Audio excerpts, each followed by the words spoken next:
안녕하십니까, 박윤정 회사입니다. 오늘 94강은 부유층 또는 거액재산가들, 부자들이 자신의 총 재산 규모별로 어떻게 이거를 쪼개서 분할 증여할 것이냐, 아니면 끝까지 자기가 상속재산으로 가져갈 것이냐, 이런 고민인데, 특히 요새 이제 경제적으로 워낙에 불황이다 보니까 젊은 층들이 취업이 안 되고, 또 공기업 일부에서는 이제 채용 비리나 아니면 뭐 친인척 자녀들이 계속 세습해서 입사를 하게 되는 문제가 생기면서, 야, 이거 이제 취업 시장이라는 것이 이게 쉽지가 않다. 창업을 해야 되겠다. 창업을 하려면 이제 종잣돈이 있어야 되는데, 직장에 들어가서 10년 동안 종잣돈을 모으려면 또 이미 좋은 아이디어가 다 사라지기도 하고, 이미 또 다른 사람이 다 선점해서 자신이 기껏 해놓은 아이디어가 아무 소용이 없어져요. 그래서 이제 부모로부터 약간의 돈을 이제 지원받을 수가 있는데, 그런 집이 좀 있기는. 그래서 특히 나이가 60살이 지나가면서 이 일부 부재산을 선증할 것인가 말 것인가 이런 고민에 휩싸이게 됩니다. 그런 고민에 휩싸이는 경우 우리가 이것이 선증할 때의 세금하고 선증여가 없었을 때의 세금, 상속세의 세금이 어떻게 있는지 한번 비교해 볼 필요가 있고요. 또 최근 강의를 하다 보니까 부유층들의 많은 질문이 있어 이거를 강의를 하게 됐습니다. 이 책은 원래 회계혁명과 조세전략책 여기에 이제 원래 있었었는데 제가 그때 강의에서 빼뜨렸었어요. 근데 이제 이게 뭐 너무 약간 민감한 주제라서 제가 다루지 않았다가 다시 한번 이번에 다루겠습니다. 250페이지, 이 회계명칙 250페이지에 이렇게 잘 써 있어요. 251페이지예요. 한번 찰칵하시고요. 예, 좋습니다. 자, 이 내용을 또 제가 칠판에 다 써놨으니까 한번 보시면 됩니다. 정지화면에서 쭉 보시면 됩니다. 뭐 글씨가 워낙에 작으니까 확대해서 보시기 바랍니다. 자, 기본적으로 부유 거액 재산가들이 재산의 수익별로 이제 가족에 대한 선징여를 할 수도 있고, 내가 죽은 다음에 상속. 내가 죽은 다음에 상속이라는 건 뭐 죽었으니까 이제 모르나. 그냥 뭐 유언을 남길 수도 있고, 아니면 다른 사람한테 이렇게 미리미리 할 수도 있지만, 어쨌든 미리 하는 게 있고, 미리 못 하는 게 있다. 이럴 때 세금의 총액은 어떻게 왔다 갈 것이냐, 이걸 한번 봅시다. 자, 기본 내용은 이제 우리가 알고 있어야 할 게 이제 딱 두 가지죠. 징여공제액은 각 10년 단위로 자른다. 그러니까 10년 단위로 여러분들이 찔끔찔끔 징여하지 말고 10년을 딱 지난 다음에 지나고 또 지나고, 이래야지 세율이 간단해요. 10년 범위 내에서 배우자한테 유관 공제를 할 수가 있어요. 이거 생활비 연 6천만 원 정도 되니까 이거는 뭐 문제 없습니다. 성인 자녀 20살 이상인 5천만 원, 미성년 2천만 원까지 공제해 주는 게 있고, 그럼 이제 징여가 아니고 상속 공제는, 이건 징여는 이제 개인별 공제를 한다는 얘기예요. 각 사람들, 배우자 따로, 애들 따로. 상속 공제는 이제 총괄로 하나로 보는 것이죠. 그래서 이제 총괄 재산을 합산한 다음에 가족에 대한 기본공제 5억, 배우자는 5억부터 30억까지 이렇게 돼 있고, 또 금융상속공제는 20%인데 2억 원까지, 동거동양 주택이면 40%가 효도를 하는 것이죠. 5억까지 이렇게 이제 공제된다는 얘기죠. 그래서 우리가 각 집안에서 재산이 얼마큼 있는지에 따라서 선증여할 것이냐 말 것이냐 뭐 이런 거는 이제 고민할 수가 있다는 얘기예요. 10억원 내다, 이것은 이제 선증여가 필요 없다 이거예요. 왜냐하면 상속공제액이 기본공제, 배우자공제 5억 해서 최소 10억원 공제되니까 10억원 정도의 집 한 채랄까, 10억원 정도의 금융재산과 집 한 채 조그만 거 이렇게 있으면 그것은 뭐 괜히 증여하거나 할 필요 없어요. 그냥 끝까지 갖고 있다가 자기가 죽을 때쯤 해서 야, 니들 알아서 효도 있게 잘 나눠 가져라 이렇게 하면 되는 것이죠. 미리 작전을 잡 필요가 없는 전요. 이게 아마 우리 중산층의 대부분일 겁니다. 대부분 직장인, 대부분의 사람들이 이 정도 15억 내 정도다.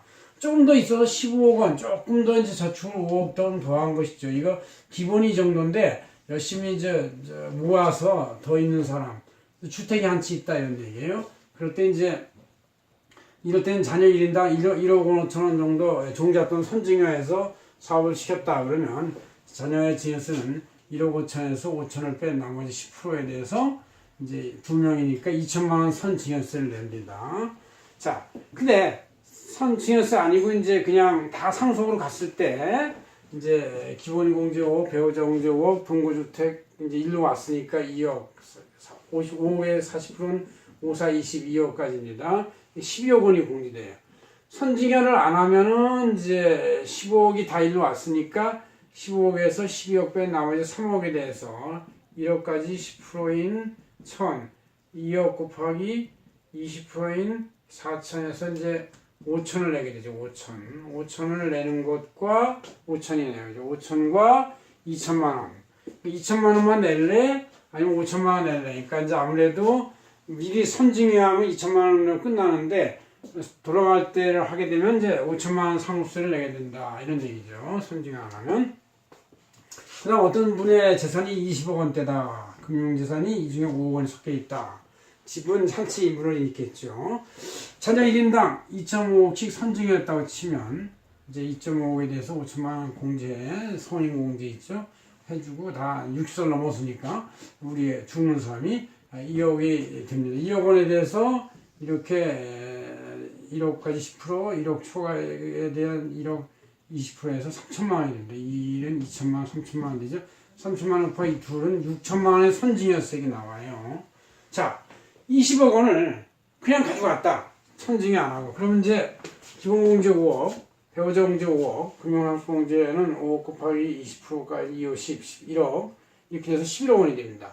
선증여가 없었으면 20억 원의 재산이 11억 원만 빠지니까 이제 그 9억 원에 대해서 우리가 얼마큼 내야 되냐면 2.1억 원을 내야 돼요. 왜냐하면 9억 원에 대해서 1억까지 10% 이건 이제 자녀들이 자기는 죽었으니까 모르고 자녀들이 계산하는 거예요. 1억 곱하기 10% 플러스 4억 곱하기 20% 플러스 초과 4억 곱하기 30% 하면 4, 5, 18, 9억이 되죠. 9억에 대해서 2.1억 원이 됩니다. 2.1억 원이 총 썼는데 만약에 선징여를 하면은 이쪽에 6천만 원 플러스 선증했을 때는 이제 9억 원이 아니고 여기서 2.5억씩 5억 원이 빠지니까 4억 원만 남죠. 4억 원에 대한 세금은 이제 7천만 원이 돼요. 7천 상속세 플러스 증여세가 6천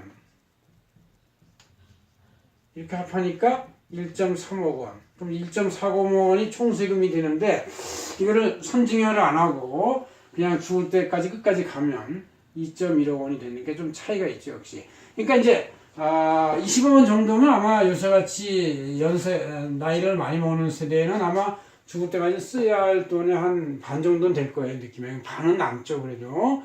그렇지만 이제 반을 미리 줄 것이냐, 아니면 이제 조금만 줄 것이냐, 이런 건 이제 고민하면 돼요. 그러면 아니면 어떤 확실하게 자기가 살면서 끝까지 요양원까지 갈 수 있는 어떤 재원이 되는 거, 요새 그걸 모기지를 밖에서 이제 미리 연금을 받는 개념이 있지 않습니까? 집을 담보로 놓고 연금을 받고 내가 죽을 때까지 다 차감이 돼서 이자까지 원금이 되면은 그때 딱 은행으로 넘어가는 방향도 있는 것이죠. 그럼 이거보다 좀 더 많아서 이제 부유층이 되는 거예요. 30억 정도 되면 부유층이라고 볼 수가 있죠.